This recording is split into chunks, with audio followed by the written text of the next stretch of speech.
அனைவருக்கும் வணக்கம். நாம் வசிஷ்ட மகாமுனிவர் தன்னுடைய மாணாக்கராகிய பகவான் ஸ்ரீராமருக்கு உபதேசம் செய்த யோக வாசிஷ்டம் என்கிற உன்னதமான ஞான நூல் தொகுப்பை வாசித்துக் கொண்டிருக்கிறோம். பிராணன், மனம் ஆகியவற்றை பற்றிய அடிப்படை புரிதல் இல்லாது போய்விட்டால் எத்தனைதான் ஒருவர் நீண்ட நெடிய காலம் தவம் செய்தாலும் அவரால் முழுமையான பயனை பெற முடியாது என்று வசிஷ்டர் பகவான் ஸ்ரீராமருக்கு சொல்லி வருகிறார். பகவான் ஸ்ரீராமரும் இடைவிடாது எண்ணற்ற வினாக்களை தொடுத்த வண்ணம் இருக்கிறார். இன்று வசிஷ்டர் பகவான் ஸ்ரீராமருக்கு சொன்ன கருத்துக்கள் என்னென்ன என்பதை தொடர்ந்து பார்க்கலாம். பிராணனின் அசைவு மறுபடியும் நேரும் பொழுது அதே க்ஷணம் உணர்ச்சியும் உண்டாகிறது. இந்த உணர்ச்சியானது தேகத்தில் ஸ்பரிக்கும் பொழுது தோற்ற ஜாலங்கள் ஏற்படுகின்றன. எந்த இந்திரியத்தை அனுசரித்து நிற்கிறதோ அதே இந்திரியத்தின் மூலம் அந்த க்ஷணம் தோற்றம் உண்டாகும். சுழன்று கொண்டிருக்கும் சக்கரத்தில் உட்கார்ந்திருப்பவன் காணும் காட்சிகளைப் போல் உணர்ச்சிகள் ஓடும் வழியெல்லாம் காட்சிகள் தோன்றுகின்றன. ஆகவே சம்வித் அல்லது உணர்ச்சியை நிரோதம் செய்தால் சாந்தம் உண்டாகும் என்று ஏற்படுகிறது. இங்கே மனதின் போக்கையும் அதன் சலனத்தையும் பற்றி வசிஷ்ட மகாமுனிவர் குறிப்பிடுகிறார். இங்கே சுழன்று கொண்டிருக்கும் ஒரு சக்கரத்திலே அமர்ந்திருப்பவன் சுற்றி உள்ள காட்சிகளை பார்க்கும்போது அதை துல்லியமாக பார்க்க முடியாது. காட்சிகள் அசைந்து கொண்டிருப்பதாக தோன்றும். உண்மையிலேயே அசைந்து கொண்டிருப்பது காண்பவன்தான்.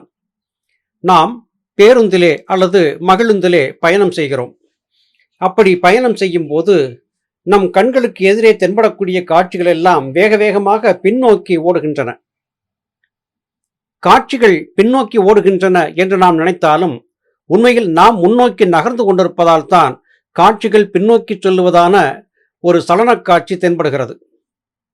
இதை நாம் நன்கு அறிந்திருக்கிறோம். அதுபோல மனம் வேகமாக இயங்கிக் கொண்டிருக்கிற காரணத்தால் இந்த உலகம் ஏதோ மாயாஜாலம் செய்வதை போன்ற ஒரு தோற்றத்தை ஏற்படுத்திக் கொள்ளுகிறது. உண்மையிலேயே எல்லாம் அததன் இடத்தில் அததன் நிலையிலேயே இயங்கிக் கொண்டிருக்கின்றன என்பதை எளிமையான உதாரணத்தின் மூலமாக வசிஷ்டர் இங்கே சொல்லிக் கொடுக்கிறார். ஆனால் உணர்ச்சிகளை எல்லாம் கட்டுப்படுத்தும் போது அமைதி உண்டாகிறது. உணர்ச்சிகள் எவ்வாறு ஏற்படுகின்றன? புலன்கள் காரணமாக ஏற்படுகின்றன. ஆனால் உணர்ச்சிகள் அநேகம். இவைகளை ஒவ்வொன்றாக நிரோதம் செய்வது சாத்தியமல்ல.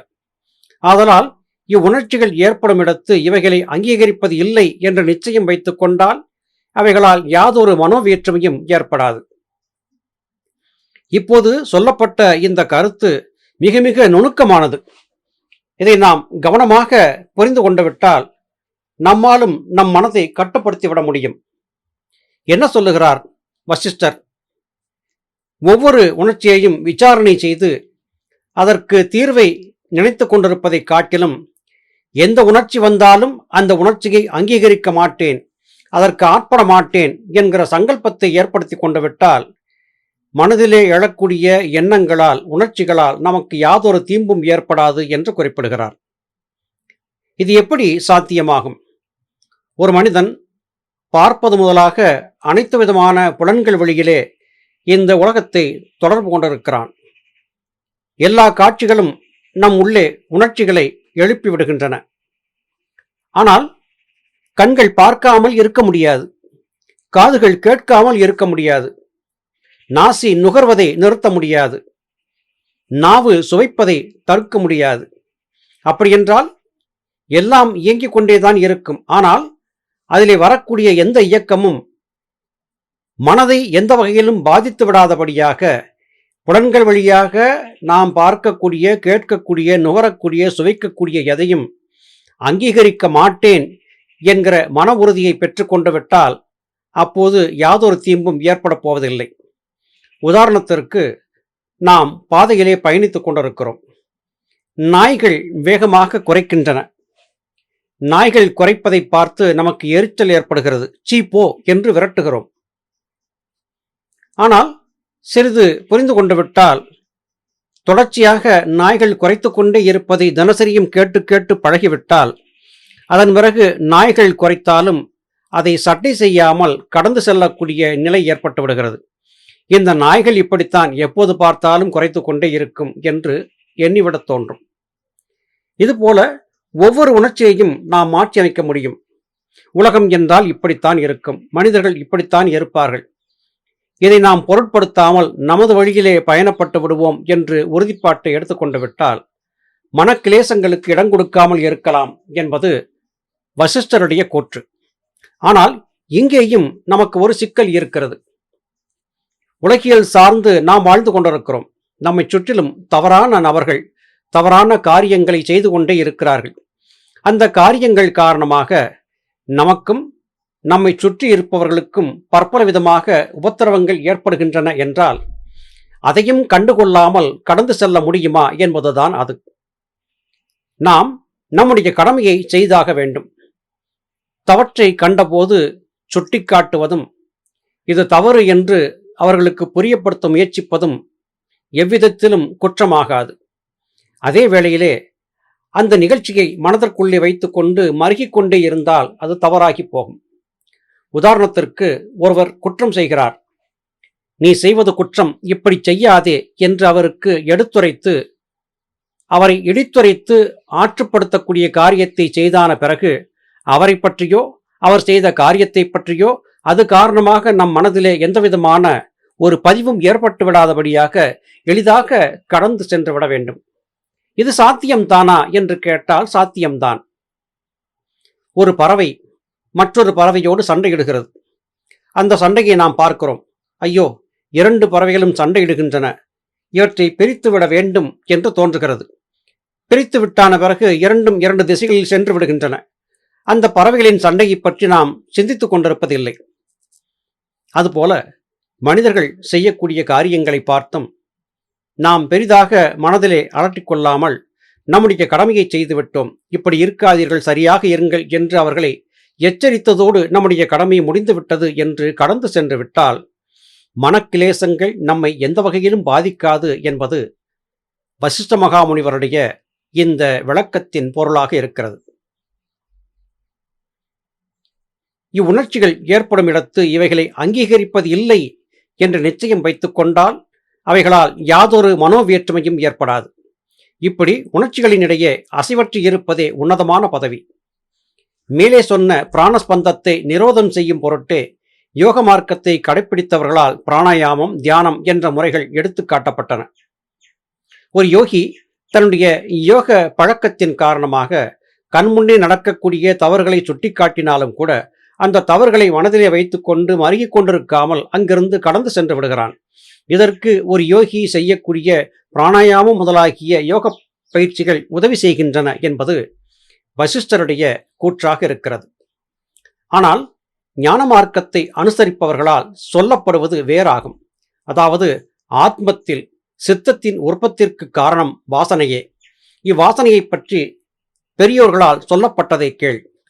விசாரணை செய்யாமல் ஒரு பதார்த்தத்தை பார்க்கும் பொழுது மனதில் ஒரு பாவனை ஏற்படுகிறது. இந்த பாவனை திடமானதும் அது வாசனையாக நிற்கும்.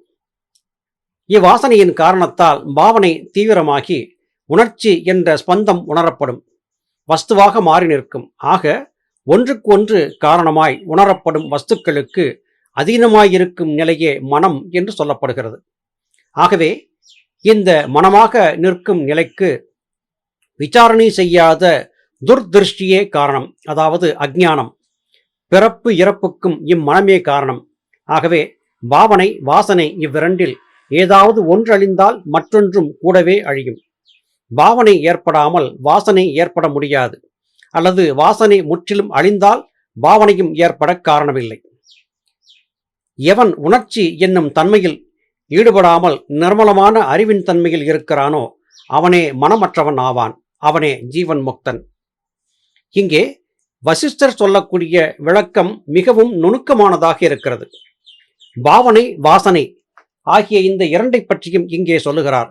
வாசனை என்பது நினைவு, பாவனை என்பது காரியத்திலே ஈடுபடுவது. ஒருவன் ஒரு காரியத்தில் ஈடுபடுகிறான். உதாரணத்திற்கு மல்யுத்தத்திலே ஈடுபடக்கூடிய ஒருவன் இருக்கிறான். தொடர்ந்து அவன் மல்யுத்தத்திலே தோற்று கொண்டே இருக்கிறான். அவனுடைய மனதிலே தன்னை தோற்கடித்தவர்களை மீண்டும் வெற்றி கண்டாக வேண்டும் என்கிற எண்ணம் ஏற்படுகிறது. சில வேளைகளிலே தன் எதிரியின் மீது அவனுக்கு பகையும் கூட ஏற்படுகிறது. இது எல்லா துறைகளுக்கும் பொருந்தும். இது அதிக காலம் நீடிக்க நீடிக்க அது பகையாகவும் பொறாமையாகவும் மாறி ஆறாத வடுவை மனதிலே ஏற்படுத்தி விடுகிறது. இந்த ஆறாத வடுவை சுமந்தபடியாக ஒருவன் மரணித்து விட்டான் என்றால் அது ஆழ்மனதிலே நாம் நம்மை சார்ந்து வந்த மற்ற மல்யுத்த வீரர்களையெல்லாம் வென்றே ஆக வேண்டும் என்கிற பதிவை செய்து விடுகிறது. இந்த பதிவின் காரணமாக மறுபிறவிலேயும் அவன் மல்யுத்த வீரனாகவே பிறக்கிறான். தொடர்ந்து தன்னுடைய முந்தைய பிறவியின் ஆற்றாமையை தீர்த்து கொள்ள கடுமையாக போராடி பலரையும் வெற்றி காண்கிறான். இப்போது ஒருவனுக்கு ஏற்பட்ட பாவனை, அதன் காரணமாக ஏற்பட்ட வாசனை ஆகிய இந்த இரண்டும் அடுத்த பிறவிக்கு காரணமாகிவிட்டது என்பதை புரிந்து கொண்டோம். உண்மையை சொல்வதென்றால் அடுத்தடுத்த பிறவிகளுக்கு காரணமாக இருப்பது நாம் செய்யக்கூடிய செயல்களும் அந்த செயல்கள் காரணமாக நம் மனதிலே ஏற்பட்டுவிட்ட வெறுப்பு வெறுப்புகளும் தான். இந்த விருப்பு வெறுப்புகளை மனத்திற்கு கடத்த விடாமல் யோகி ஒருவன் வெளியிலேயே அதை தடுத்து நிறுத்திவிட்டால் அவனுடைய ஆன்மா கர்மாவை சுமப்பதற்கு வாய்ப்பில்லை. அது காரணமாக மீண்டும் மீண்டும் ஏற்படக்கூடிய பிறவிகளுக்கான வாய்ப்பு அங்கே தடுத்து நிறுத்தப்படுகிறது. அப்படிப்பட்டவன்தான் உண்மையிலேயே மனமற்றவன் என்று ஆகிறான். அவனே ஜீவன் முக்தன் என்றும் ஆக முடியும் என்று குறிப்பிடுகிறார்.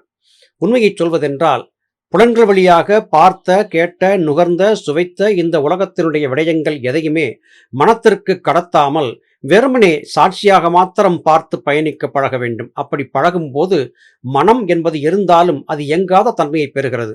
மனம் இயங்காமல் போகும்போது அது ஜீவசக்தியாகிய வாயுவாக மாறி அது ஜீவனோடு சென்று கலந்து முக்தியை பெற்றுவிடுகிறது. அப்படிப்பட்ட நிலையை பெறக்கூடியவன் தான் ஜீவன் முக்தன். இதுதான் இங்கே புரிந்து கொள்ள வேண்டிய விடயம் என்று வசிஷ்ட மகாமுனிவர் பகவான் ஸ்ரீராமருக்கு சொல்லுகிறார். நல்லது சகோதர சகோதரிகளே, மீண்டும் அடுத்த பதிவிலே உங்களை சந்திக்கிறேன். அதுவரையிலும் நன்றி, வணக்கம்.